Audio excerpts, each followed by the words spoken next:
जिन विशाल पंखों ने कभी आसमान की ऊंचाइयों को अपने कदमों के नीचे दबाया हो, जिस आवाज ने कभी आसमान पर राज किया हो, जिन नजरों ने कभी धरती पर दूर खड़े किसी शिकार पर नजर गड़ाई हो, वो आंखें, वो पंख, वो शरीर इस बार बूढ़ा है। जौनपुर की ये तस्वीरें ये बताती हैं कि आसमान को नापने वाले किसी पक्षी के जीवन में जो हुआ वही इंसानी जिंदगी की हकीकत है। उत्तर प्रदेश के जौनपुर जिले के करंजा कला ब्लॉक में एक बूढ़ा गिद्ध लोगों के बीच पहुंचा। करीब 6 फीट लंबा पंख, विशाल सा शरीर, लेकिन मुंह से ना निकलती आवाज।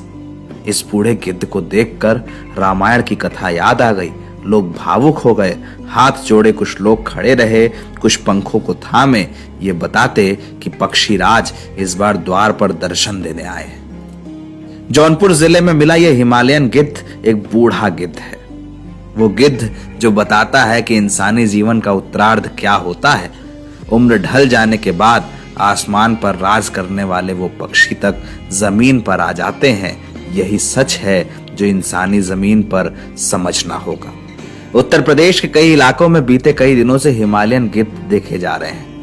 सबसे पहले ये शुरुआत कानपुर जिले से हुई, उसके बाद फर्रुखाबाद, देवरिया और कौशाम्बी में भी ऐसे ही पक्षी देखे गए। इन पक्षियों को वन विभाग ने संरक्षित किया। जौनपुर में जब ऐसा गिद्ध मिला तो स्थानीय लोगों ने पहले उसे पानी पिलाया, उसके पंखों को देखा कि कहीं चोट तो नहीं लगी। इसके बाद वन विभाग के लोगों को जानकारी दी, पंखों को पकड़े खड़े रहे इस उम्मीद में कि ये पक्षीराज कुछ तो कहेंगे। लेकिन उम्र के आखिर में क्या कहा जा सकता है।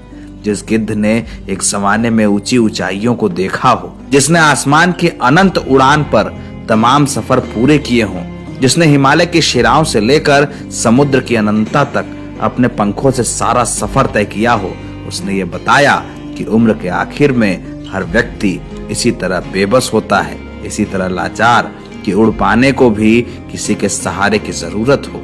इन गिद्धों ने यह सिखाया उत्तर प्रदेश में आकर कि जीवन का उत्तरार्ध क्या है। गिद्धों की ये मौजूदगी उत्तर प्रदेश में वन विभाग के लिए चर्चा का विषय बनी है, लेकिन आम आदमी के लिए भी, जो ये कहता है कि जिन जटायु राज की कहानी हमने सुनी थी, जिन पक्षीराज को पूछते हैं रामायण में, उनकी गति शायद ऐसी ही रही हो।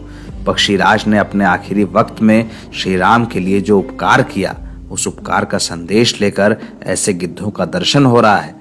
आस्था और विज्ञान दोनों इनके साथ दिखते हैं। उत्तर प्रदेश में आजकल गिद्धों की चहलकदमी इसी कारण चर्चा का विषय बनी है। एनबीटी ऑनलाइन की